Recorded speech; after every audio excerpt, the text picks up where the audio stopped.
బాల్మెన్సీ టీవీకి స్వాగతం. సర్వేజన సుఖనోభవంతు. మనం ఇప్పుడున్నది హనుమాన్ జంక్షన్ బస్ స్టాండ్ అండి. ఈ హనుమాన్ జంక్షన్ బస్ స్టాండ్కి దగ్గరలోనే వాకబుల్ డిస్టెన్స్లో శ్రీ అభయ ఆంజనేయ స్వామి దేవస్థానం ఉంది. దాని గురించి మనం తెలుసుకుందాం. ఇక్కడ అర్చకుల స్వామి వారిని ఈ యొక్క ఆలయ చరిత్ర మరియు ఇక్కడ జరిగే ఉత్సవాలు అలాగే ధర్మ సందేహాలు కూడా అడిగాము. ఈ వీడియో లాస్ట్ వరకు చూస్తే ఆయన చెప్పినవన్నీ చాలా అద్భుతంగా ఉంటాయి. మనం ఎప్పుడు తెలుసుకోనటువంటి కార్యక్రమాలు ఇక్కడ జరుగుతున్నాయి. శ్రీ గురుభ్యో నమః. హరి ఓం. ఆపదాముపహర్తారం దాతారం సర్వసంపదాం లోకాభిరామం శ్రీరామం భూయో భూయో నమామ్యహం. శ్రీరాముని శ్లోకంతో ఈ వీడియో స్టార్ట్ చేశాము. అందరికీ శుభం కలగాలని కోరుకుంటున్నాము.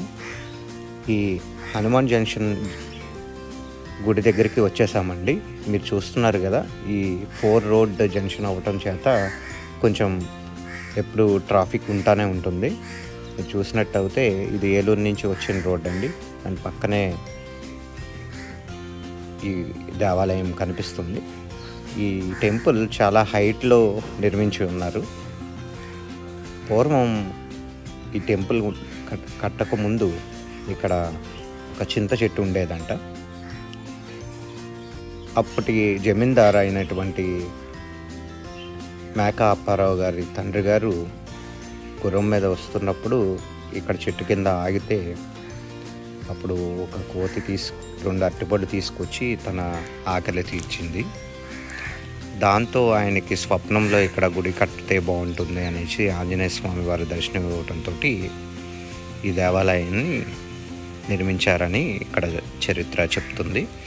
ఈ గుడికి కింద భాగంన ఇప్పుడే మీరు చూశారు కదా, ఈ చిన్న గోపురం ఉంది, అది గణపతి. అలాగే 2 పక్కల మనకి ఈ దేవస్థానం లోపలికి వెళ్ళటానికి మెట్లు ఉన్నాయండి. ఆ మెట్లు ఎక్కిన వెంటనే మొత్తం గ్లాస్ డోర్స్ తోటి చాలా నీట్గా కన్స్ట్రక్షన్ చేశారు. ఇక్కడ చాలా క్లీన్లీనెస్ కూడా మెయింటైన్ చేస్తున్నారు. చాలా ప్లెజెంట్గా ఉందండి. ఈ టెంపుల్కి ఎంటర్ అయిన వెంటనే నిలువెత్తు ఆంజనేయ స్వామి, ఇదిగో నాయనా అరటిపళ్ళు తీసుకో, ఆకలి తీర్చుకో అని శ్రీరామునికి చెబుతున్నట్టు. నా పేరు మారేపల్లి సీతారామానుజాచార్యులు. హనుమాన్ జంక్షన్ శ్రీ అభయాంజనేయ స్వామి వారి ఉప ప్రధాన అర్చక స్వామి వారిని. ఇక్కడ ఉన్నటువంటి శ్రీ అభయాంజనేయ స్వామి వారి చరిత్ర యొక్క విధానాన్ని తెలియజేస్తున్నాను, వినండి. 1931 సంవత్సరంలో నూజివీడు జమీందారు గారైనటువంటి మేఘా వెంకటాద్రి ప్రతాప్ అప్పారావు గారు శ్రీ అభయాంజనేయ స్వామి గారి విగ్రహాన్ని తయారు చేయించి ఈ స్థలంలో స్థాపించారు. ఈ విగ్రహానికి ముఖ్యమైన కారణం ఏంటంటే, ఒకప్పుడు ఇది హనుమాన్ జంక్షన్ అనే నామకరణం ఉండేది కాదు. ఇది 4 కూడలి జంక్షన్. ఈ జంక్షన్లో ఒకప్పుడు కోతులు బాగా ఉండేవి. అలాంటి కోతులు తిరుగుతుండగా శ్రీ అభయాంజనేయ స్వామి వారి విగ్రహాన్ని స్థాపించడానికి విలువైనటువంటి స్థలాన్ని ఏర్పాటు చేసుకోవడం జరిగింది.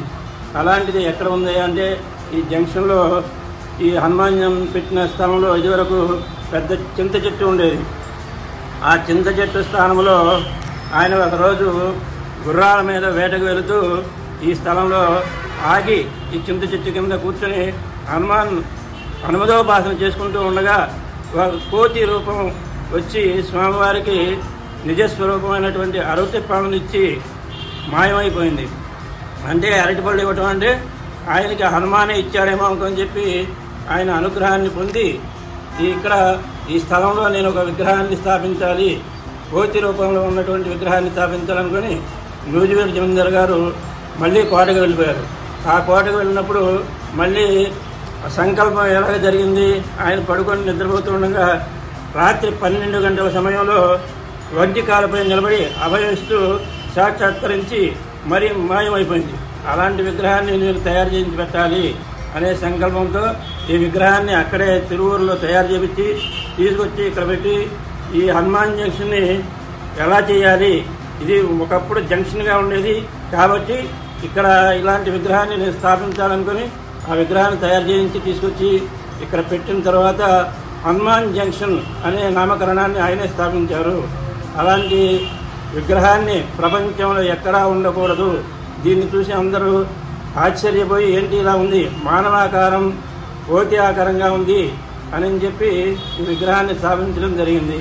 అప్పటి నుండి కూడా ఇప్పటి వరకు కూడా ప్రపంచంలో ఎక్కడ ఉన్న జనులందరూ కూడా ఈ విగ్రహాన్ని చూసి ఆశ్చర్యపోయి ప్రతి ఒక్కరూ ఇక్కడ ఈ స్థలాన్ని చూసి ఆగి ఆయన దర్శనం చేసుకొని వెళ్ళిపోవటం జరుగుతూ ఉంటుంది. ఇక్కడ ఉన్నటువంటి ప్రపంచంలో ఎక్కడైనా సరే వాహనాలు కొన్నా సరే ముందు ఇక్కడగా వచ్చి ఇక్కడ పూజ చేయించుకొని వెళ్ళటం జరుగుతుంది. వాళ్ళకి అది శుభకార్యం.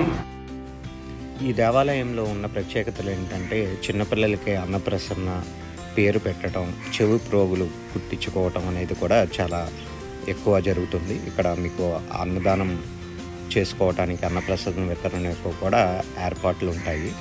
ఈ గుడి వెనక భాగాన మనకి ఉత్సవం మూర్తి ఉంటుందండి. అక్కడ ఒక స్టేజ్ లాగా మనం ఏర్పాటు చేసుకొని ఈ ఫంక్షన్స్ చేసుకోవచ్చు. నామకరణం, చెవి పోగులు కుట్టుట ఇట్లాంటివి, అన్న ప్రసరణ వంటివి. సో ఈ అవకాశం మీరు తప్పకుండా ఉపయోగించుకోండి. ఆ హనుమంతుని ఆశీస్సులు అందరికీ ఉంటాయి.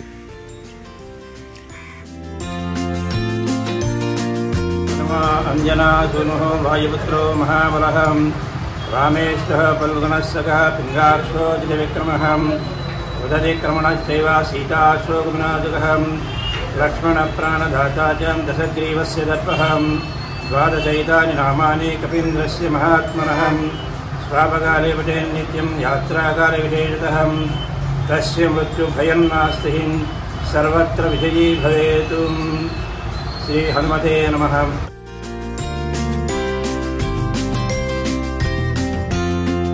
ఈ గుడిలో పూజలు ఏం జరుగుతాయండి? ఈ స్వామివారికి ప్రతినిత్యము పండగే. అయితే మంగళవారం, శనివారం దసరా ఉత్సవాలు అన్నీ, హనుమత్ జయంతి మహోత్సవం మాత్రం గొప్పగా జరుగుతూ ఉంటుంది వారం రోజులు. ఇలాంటి కార్యక్రమాన్ని ఆంధ్ర రాష్ట్రంలో ఉన్నటువంటి ప్రజలందరూ కూడా చూసే విధంగా మన ఛానల్స్ వాళ్ళు అందరూ కూడా ఏర్పాటు చేసి ప్రజలకు బాగా భక్తిభావం పెరగాలనే ఉద్దేశం చొప్పున ఈ కార్యక్రమాన్ని చేస్తూ ఇక్కడికి వచ్చి ప్రతి ఒక్కరూ ఈ చరిత్రని కనుక్కొని 10 మందికి తెలియజేయాలనే ఉద్దేశంతో వచ్చి స్వామివారి అనుగ్రహాన్ని పొంది తీసుకుని వెళ్తూ ఉంటారు. ఇలాంటిది చేయటం అనేది చరిత్రలో మనకి గొప్ప అవకాశం. ఈ అవకాశాన్ని అందరూ సద్వినియోగం చేసుకొని శ్రీ అభయాంజనేయ స్వామివారి అనుగ్రహ పాత్రులై స్వామివారి యొక్క పూజా కార్యక్రమాలను కూడా చేయించుకుంటూ తీర్థప్రసాదాలు స్వీకరించి స్వామివారి అనుగ్రహాన్ని పొందవలసిందిగా కోరుతున్నాము. ఏ రకాలైన కోరికలు మనం కోరుకోవచ్చు? స్వామివారు అందరికీ అనుభవజ్ఞుడు, అందరికీ కావలసినటువంటి స్వామి మన స్వామి. హనుమాన్ జంక్షన్లో ఎటువంటి చరిత్రలో ఎటువంటి కార్యక్రమాలు జరగకపోయినా సరే, జరుగుతున్నా సరే, ఇటువంటి కార్యక్రమాలని స్వామివారి యొక్క అనుగ్రహం చేత మనం పొందడానికి ఆయన్ని ఒక నామస్మరణ చేస్తే చాలు. ఎన్ని కోరికలైనా సరే మనం కోరుకునేవి కూడా కోరుకునేవి వచ్చే విధంగా ఉండే విధంగా కోరుకుంటే ఆ స్వామి సంకల్పం ఎప్పుడూ ఉంటుంది. కాబట్టి స్వామివారిని కొలిచే విధానం కూడా మన దగ్గర సంకల్పం చాలా విధంగా ఉండాలి. అది కోరుకునేది ఎట్లా ఉండాలి అంటే మనం తీర్చే కోరికే ఆయన్ని అడగాలి. ధర్మబద్ధమైనటువంటిది కోరికను కోరితే ఆయన ప్రతినిత్యం మన వెంటే ఉంటాడు, మన కోరికను తీరుస్తూ ఉంటాడు. విద్య కానీ, వైద్యం కానీ, ఎటువంటి అయినా సరే మనకు అనారోగ్యాలు ఉన్నా సరే ఆయన్ని ఒక్కసారి నామస్మరణ చేస్తే చాలు అనారోగ్యం అనేది పటాపచ్చిదైపోతుంది. మనకు ఉద్యోగం రాకపోయినా బాధపడాల్సిన అవసరం లేకుండా ఆయనే ఆ ఉద్యోగాన్ని ఇప్పించి మీరు ఎటువంటి ఇబ్బందులు పడద్దు, నేనున్నాను చేయడానికి అనే సంకల్పంతో మనం హనుమాను జంక్షన్లో వెలిసి ఉన్నాడు. కాబట్టి దాన్ని ప్రతి ఒక్కరూ కూడా ఆయన్ని మనం వినియోగించుకోకుండా మనం ఆయన్ని వినియోగించుకునే విధంగా సంకల్పంతో ఆయన్ని ధ్యానం చేయండి. అలాగే ఒక చిన్న సందేహం అండి, చాలా మందికి ఉంటుంది. ఇప్పుడు భార్యాభర్తలు సమస్యలు కానీ, లేదంటే కుటుంబ సమస్యలు అంటే ఇద్దరికి పడకపోవటం, ఈ మధ్య కాలంలో ఈ డైవర్స్లని ఇవన్నీ సంసార ఇది చాలా మందికి కౌలిపోతూ ఉన్నారు. కాకపోతే కొంతమంది అబ్బాయిలు అవ్వచ్చు, అమ్మాయిలు అవ్వచ్చు, హనుమంతుని కోరుకుంటారు. కాకపోతే మళ్ళీ ఇంకో సందేహం ఏమొస్తుందంటే, నేను ప్రాక్టికల్గా చూశాను. ఏమంటారంటే ఆయన బ్రహ్మచారి కదా, మిమ్మల్ని ఎలా కలుపుతారు అనే క్వశ్చన్ వస్తుందండి. అంటే కాకపోతే నాకు కొంచెం ఐడియా ఉంది, ఆయన సీతారాములనే కలిపిన ఆయన కలుపుతారు, ఇంకా ఎవరినైనా కలుపుతారు జంటల్ని అనేది ఉంది. మీ మాటల్లో మేము తెలుసుకోవాలని ఉంది. అంత సందేహం అవసరం లేదు. స్వామివారి యొక్క అనుగ్రహం అందరి మీద ఉంటుంది. ఆయన అందరినీ కలిపేటటువంటి వాడే. ఆయన ఇటు చూసినా సరే ఆడవారు మగవారు అనేది చూడకుండా భార్యాభర్తలైనా సరే వాళ్ళిద్దరిని కలిపి నేనుగా నిరూపించుకోవాలనే సంకల్పం ఆయనలో ఉంటుంది. మనం అలా ఆంజనేయ స్వామి బ్రహ్మచారి అనుకోవాల్సిన అవసరం లేదు. ఆయన బ్రహ్మచారి అయినా సరే దృష్టి మొత్తం ఎవరిది ఎలా జరుగుతుంది, ఎవరు ఎలా ఇబ్బంది పడుతున్నారు, ఆ ఇబ్బందులన్నీ తొలగించడం కోసమే నన్ను వాళ్ళు వేడుకున్నారు. కాబట్టి నేను వాళ్ళ ఇబ్బందులను తొలగించాలనే సంకల్పంతో ఆయన ఎప్పుడు అదే విధంగా ఉంటాడే కానీ ఇలాంటివి చేయాలి, విడగొట్టాలి, చేయాలి అనేది ఏమి ఉండదు. ఆ సందేహం అవసరం లేదు. స్వామివారి అనుగ్రహం అందరి మీద ఉంటుంది. కాబట్టి ప్రతి ఒక్కళ్ళు కూడా భయపడాల్సిన అవసరం లేదు. ఏది జరిగినా సరే నేనున్నాను అంటూ ఒక ముందుకు వచ్చి ఆ సంకల్పాన్ని నెరవేర్చగలిగే శక్తి నా దగ్గరే ఉంది, నేనున్నాను, మీరు ఎవరూ భయపడాల్సిన అవసరం లేదు, అందుకే నేను ఉంది అని చెప్పి చెప్పడం కోసమే మనం ఆ హనుమాన్ని మనం నిర్మించుకున్నాం. ప్రతి ఒక్కళ్ళ హృదయంలో కూడా ఆయన హృదయిస్తూనే ఉంటాడు. కాబట్టి ఆయన ప్రతిరోజు ధ్యానం చేసుకుని సూర్య నమస్కారం చేసుకుంటే చాలు, ఆయన యొక్క అనుగ్రహం అందరికీ ఉంటుంది, ప్రపంచం మొత్తం మీద ఉంటుంది.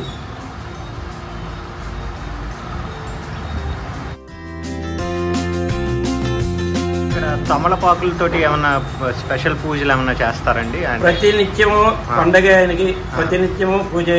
ఎప్పుడు చూసినా సరే పూజ, ఆకు పూజ చేయొచ్చు, సింధూరార్చన చేయొచ్చు, ఆయనకు అభిషేకాలు ఉంటాయి, స్వామివారికి అభిషేకం చేయించుకోవచ్చు, పంచామృత అభిషేకం చేయించుకోవచ్చు.